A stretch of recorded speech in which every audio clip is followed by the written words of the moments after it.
On the way home after Mass, Mom asked, "Last week you told us about the Old Testament. What can you tell us about the New Testament?" Anna was a little surprised that it was Mom that asked the question about the Bible. She thought it was kind of neat that Mom was curious about God too. "Remember, the Bible is a library," began Nana. "Like any library, it has lots of books. Also, like any other library, there are lots of books of different types that are organized to help us find those books. The Old Testament is the large section with 46 books. The New Testament is the second main section with 27 books. So if there's more books in the Old Testament, does that mean that that's the most important section?" asked Nancy. "No, it just means there's more books in that section," answered Nana. "So that means the New Testament is the most important, right?" asked Anna. "Not exactly," began Nana.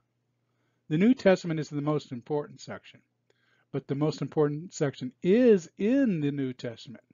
In fact, the most important section is the first 4 books of the New Testament." "What section is that?" asked Nathan. "It's called the Gospels," answered Nana. "That's a funny word," commented Anna. "There sure are a lot of funny words in church, aren't there?" "Different doesn't mean funny," said Nana. "We go back 4,000 years with lots of different languages, so we've collected a lot of different words over the years." "You're right. I'm sorry," said Anna. "That's all right. I understand. Some of the different words can sound funny," said Nana. "Gospel means good news. Remember that the whole Bible is a story of God's love for us. The greatest and clearest sign of God's love for us is Jesus. The Gospels are the stories of Jesus' birth, life, teaching, his dying for us, and his resurrection. The Gospels give us the good news of Jesus. Everything in the Bible points to Jesus. All the books in the Old Testament points forward to Jesus in the 4 books of the Gospels. The other 23 books of the New Testament points back to the 4 books of the Gospels. The Gospels are so important that when we read them at Mass, we stand up. Not only do we stand up, we also make the sign of the cross with our thumb on our foreheads, our lips, and our hearts." "I've seen that," said Mom. "I never understood why they did that. What does it mean?" "Fair enough," said Nana. "As we make the sign of the cross on our foreheads, we think, 'Let the good news of Jesus be on my mind.' When we make the sign of the cross on our lips, we think, 'Let the good news of Jesus be on my lips.' Finally, when we make the sign of the cross on our hearts, we think, 'Let the good news of Jesus be in my heart.' There are 4 books in the Gospel section. There's the Gospel of Matthew, the Gospel of Mark, the Gospel of Luke, and the Gospel of John. All 4 books tell us about God's love for us through the life, death, and resurrection of Jesus. They give us 4 viewpoints of the same truth, that God loves us so much he was willing to die for us, and that his love was so deep that death couldn't stop that love. We read all the Gospels in a 3-year cycle at Mass. We read Matthew in year A, Mark in year B, Luke in year C.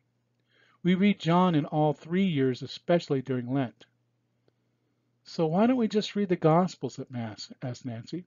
"Why do you have to read the other books too?" "When you and your dad watch sports on TV, do you watch the pre-game shows?" asked Nana. "Usually," said Nancy. "Well, why?" asked Nana.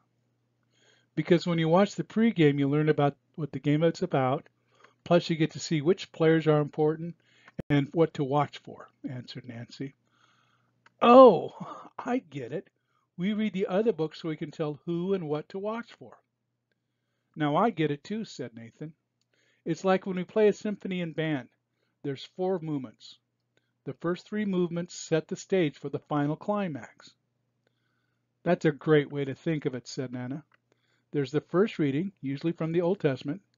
That would be like the first movement. Then we respond by singing the responsorial psalm. After that, we have the second reading from the other books in the New Testament, but the climax is a gospel reading." I like that.